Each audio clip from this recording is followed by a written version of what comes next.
What is in a cup of tea? It is a hug in a mug on an autumn night. It is flavour and warmth as I sit down to write. It is friendship so dear, it is laughter and chatter. It is comfort drawn near over heart-wrenching matters. What is in a cup of tea? A great big world, watch on to see.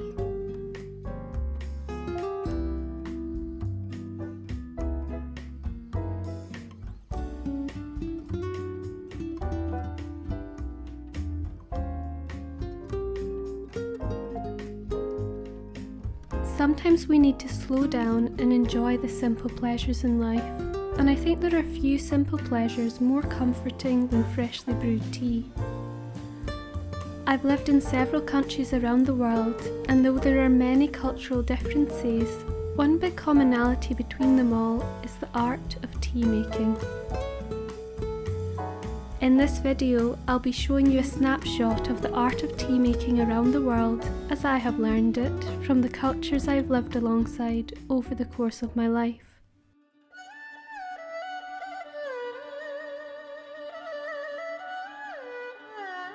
We must begin with the origin of tea in China.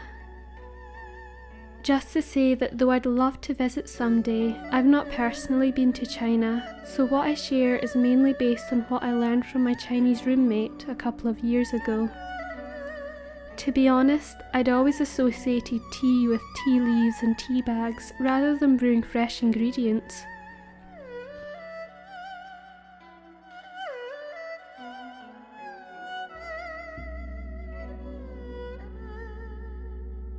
Though I've always preferred cooking food from scratch, it had never occurred to me to make drinks in the same way, so it was a really lovely learning experience in my slow cooking journey.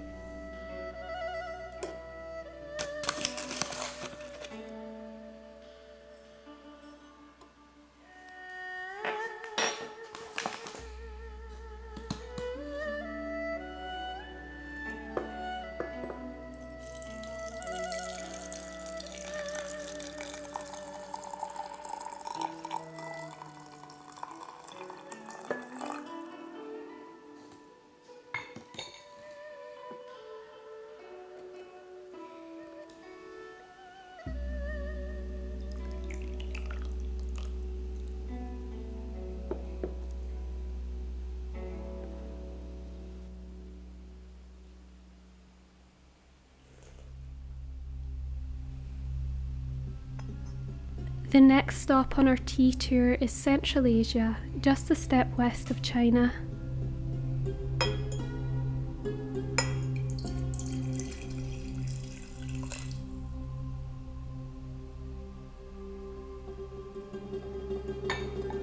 If you have been watching my videos for a while, you will know that Central Asia holds a very dear place in my heart. Uzbekistan in particular is the country where I learned the value of tea in bringing people together.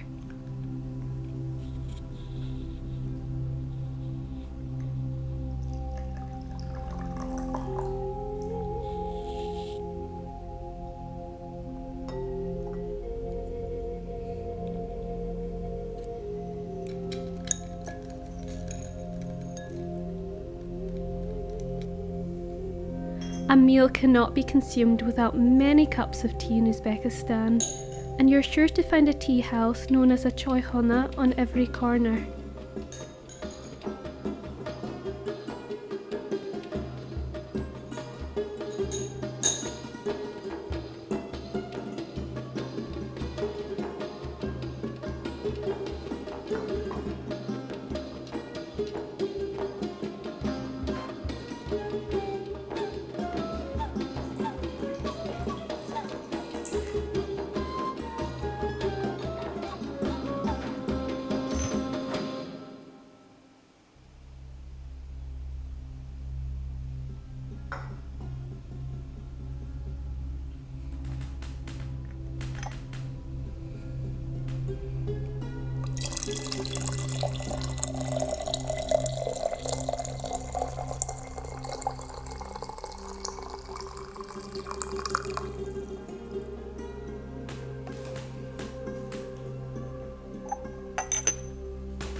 Alongside the teapot, you're sure to find a spread of dried fruit, nuts, baked treats, and of course bread, which is commonly dipped in the tea, much like the British biscuit dunking habit.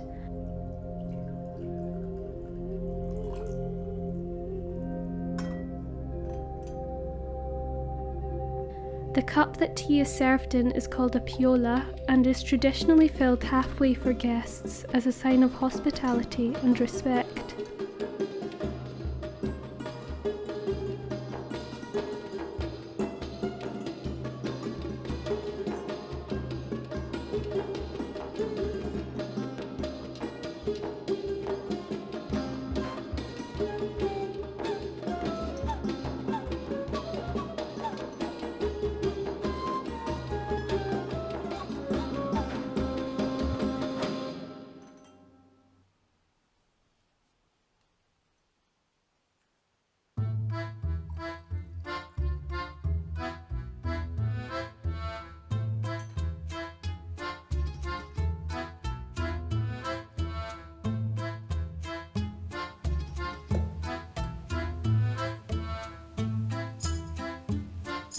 Heading north to Russia, we find a very similar tea culture to Central Asia, yet with some quirks of its own.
Perhaps you're familiar with the samovar, one of the most prominent symbols of Russian culture. This is a beautiful metal urn with a tap that is used to boil water for tea and keep the teapot warm.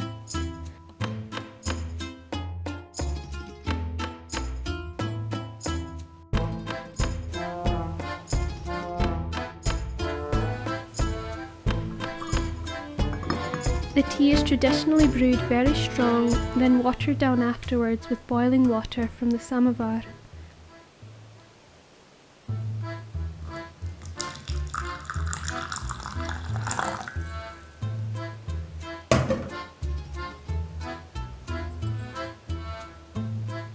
Much like in Central Asia, a Russian tea ceremony is so much more than just the tea. While I was in Russia, I spent many long evenings drinking tea, eating pickles and biscuits, discussing philosophy and literature with my host family and friends. With such a rich history of art, literature and music in Russia, there's a great deal to talk about.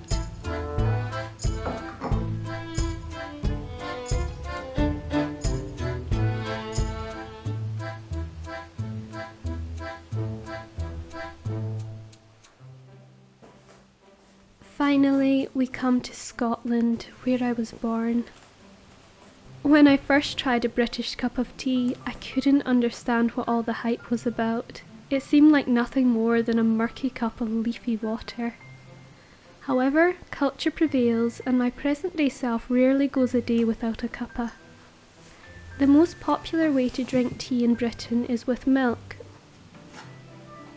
though there is heated debate as to whether the milk goes in first or last. In my personal opinion, the milk goes in last when made in a mug and first when the tea is made traditionally in a teapot for an afternoon tea. Traditional afternoon teas are still practiced in Britain, but in Scotland at least, they are normally reserved for special occasions. These are usually held mid-afternoon and include scones with cream and jam, sandwiches, cakes, and of course tea in a delicate porcelain teapot.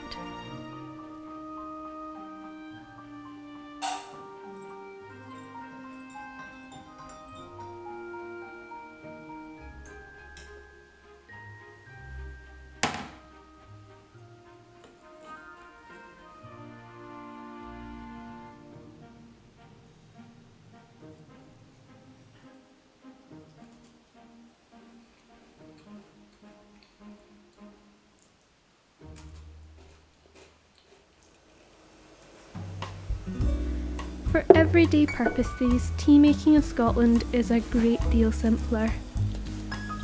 Boil the water in a kettle, fling a tea bag in a mug,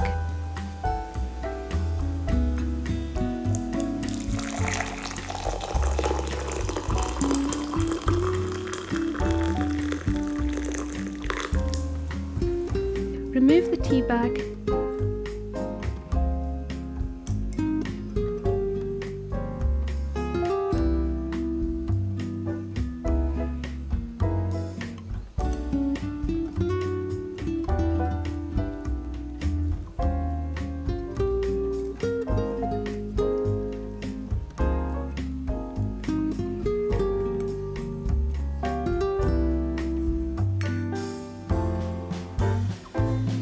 add a splash of milk, and you're good to go.